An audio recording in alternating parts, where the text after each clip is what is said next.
Sino ba si Hel? Obviously, we know na isa siya sa infamous trio ng Norse mythology. Pero sino nga ba talaga siya? Ano ba ang kanyang background? Paano ba siya inilalarawan? Halina't samahan niyo kung tuklasin ang kwento sa likod ng mitolohiyang ito.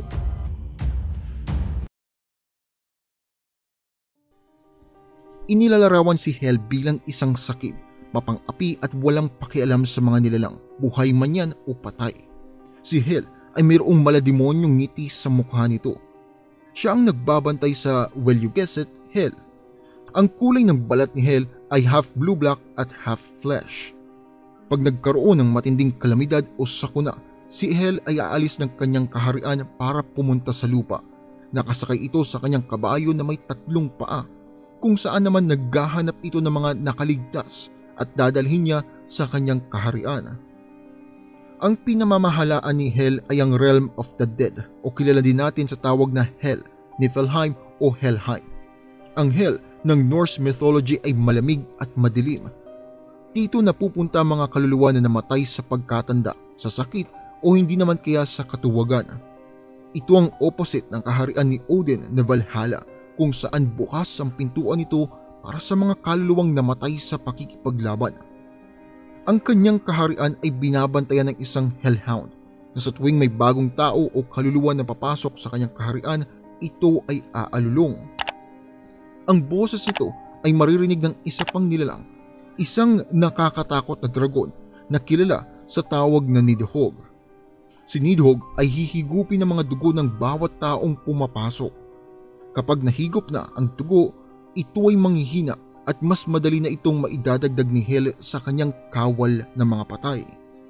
Si Hel ay nag-iipon ng mga undead army at hinihintay ang pagdating ng Ragnarok, kung saan ang mga ito ay papakawalan para labanan ang mga Asgardian. Pinatawag ni Odin ang mga anak ni Loki. Ang kapatid nitong ahas ay tinapon ni Odin sa ilalim ng dagat. Si Fenrir dinala sa Asgard at si Hel naman ay tinapon sa Niflheim. Binigyan ni Odin ng utos si Hel at binigyan din ito ng otoridad sa 9 worlds, kung saan tatanggapin ito ang mga pinapadala sa kanya, at ito nga ang mga taong namatay sa sakit, karamdaman o disgrasya. Nung pinadala na si Hel sa Niflheim, ginawa niya itong kaharian. Meron itong mga malalaking mansyon, matataas na pader at malalawak na gate. Ang kanyang bulwagan ay tinatawag na Eldjudnir, kung saan ang ibig sabihin ay malamig. Meron rin itong pagkain na tinatawag na hunger o gutom. Meron itong kutsilyo na tinatawag na famine o taggutom. Ang kanyang kama ay tinatawag namang sick bed, habang ang kanyang kortina ay tinatawag na gleaming veil. Dahil sa binigyan ng karapatan ni Odin si Hel sa 9 worlds, si Hel ay may hawak ng dominion sa mga kaluluwang napasakamay niya na. Ibig kong sabihin, dahil sa karapatan na binigay ni Odin, kahit mismo si Odin ay hindi kayang kunin ng mga kaluluwa na pagmamay-ari ni Hel. Kaya kapag sinabi ni Hel na hindi niya papakawalan ang isang kaluluwa, walang magagawa ang mga Asgard gods patungkol dito. Which brings me to her story. Sa totoo lang, kakaunti lang ang impormasyon patungkol kay Hel sa mythology. Kagaya nga na sinabi ko, once Hel has the soul, siya na ang nagmamay-ari dito. Pinakita ang kanyang kapangyarihan sa isang pagkakataon kung saan si Balder, ang anak ni Odin, ay namatay at napunta sa mundo ni Hel. Pero Buddha Lord, wait lang, hindi ba si Baldur ay God? So dapat sa Valhalla siya mapupunta? Well, technically totoo yan, pero again, ang Valhalla ay para sa mga matatapang na kaluluwa. Ang mga namatay sa battlefield o mga pinadala ng mga Valkyries para mapunta sa Valhalla. Si Baldur kasi ay namatay nang hindi niya dinedepensahan ng kanyang sarili. Wala nga siyang hawak na espada nung mamatay ito. So in a sense, hindi siya kasama sa mga honored death. But I digress, balik na tayo sa story. Teka, asa na nga ba tayo? Ay nga, yun, namatay si Baldur dahil nga sa kagagawan ni Loki. Walang nagawa si Odin sa pagkamatay ng kanyang anak. Hindi niya ito napigilan. Rules is rules. Dahil sa pagkamatay ni Baldur, ang mga Aesir gods ay nalungkot. Kaya ang kanyang kapatid na si Hermod ay pumunta sa Helheim. Subalit hindi ito basta-basta makakapasok doon dahil ang Helheim ay delikado. Kaya sinakyan nitong kabayo ni Odin si Sleipnir para makapasok dito. Sa loob ng 9 na gabi, naglakbay ito sa Helheim. Dito natagpuan niya si Balder at kinaumagahan ay pumunta kay Hel at nagsumamo na payagan si Balder na bumalik sa kanila sa Aesir. Ayon kay Hel, papakawalan niya si Balder kung ang buong mundo ay magluluksa sa pagkawala nito.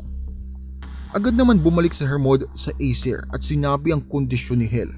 Ang mga Diyos naman ginawa ang kanilang makakaya. Lahat ng mga Diyos, pati kalikasan, naggawa nilang ipagluksa si Balder. Pero merong isang hindi pumayag. Isang matandang higante na ayaw magluksa sa pagkamatay ni Balder. Ito nga ay si Thok. Pinaniniwalaan naman na si Thok at si Loki ay iisa lamang, kumbaga nag-disguise lang si Loki. Dahil nga may isang tumanggi, walang nagawa ang mga Diyos ng Asgard kundi irespeto ang kondisyon at hindi pinakawalan ni Hel si Balder.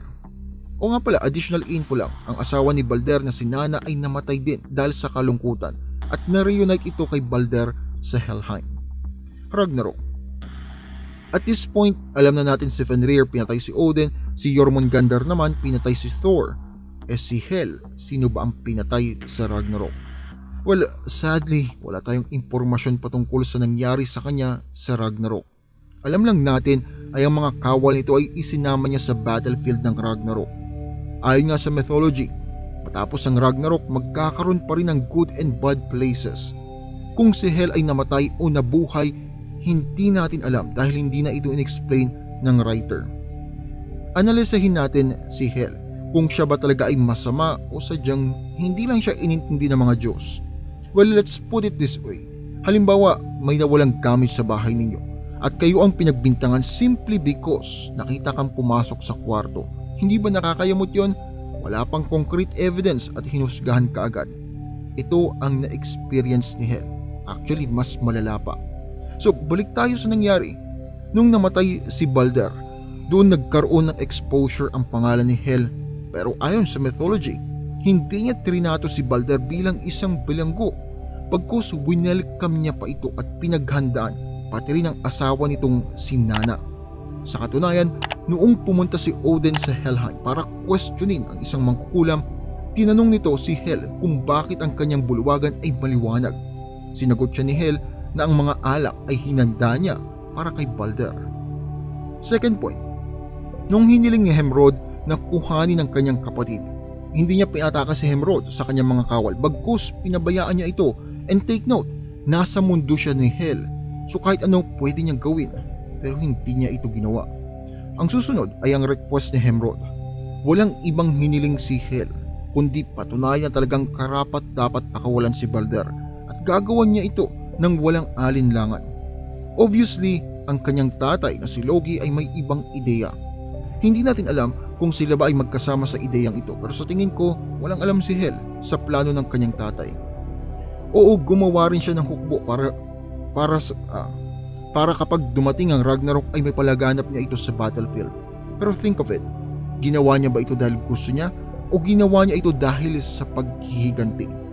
Another point, pinabayaan niya si Balder na kung tutuusin pag-aari niya na ito, pwede niyang isama sa kanyang kawal.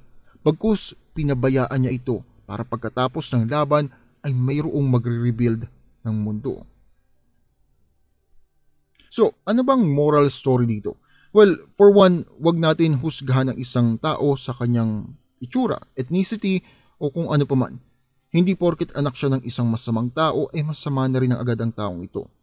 Kahit anong itsura niya, kahit anong kapangyarihan meron siya, hindi niya ginamit yun at pinakita niyang kabutihan sa Diyos ng Asgard na si Balder. Lahat silang tatlo, walang accounts on set na masama sila agad, pumatay o gumawa ng karumal-dumal. Puinersa sila. Hindi sila binigyan ng tsansa na ipakita ang kanilang totoong kulay. Sure, sabihin natin gagawa siya ng masama, pero maliit na apoy lang yun na kaya pang lipulin. Pagkus ang ginawa ni Odin ay mas lalong pinalala ang apoy. May nabasa nga ako na ang propesiya daw ay hindi yun pwede mabago. Pero disagree ako dito. Ano bang prophecy? Hindi ba prediction? Subukan yung tignan. Ang prophecy ay prediction, which means hula, which means unsure. So ang propesiya ay hindi lagi nagkakatotoo dahil nga hula ito. In a sense, we can say na oo, pwede itong mangyari dahil na din sa ginawa ni Odin. Pero pwede rin hindi kung hindi agad tumalon si Odin sa kanyang konklusyon.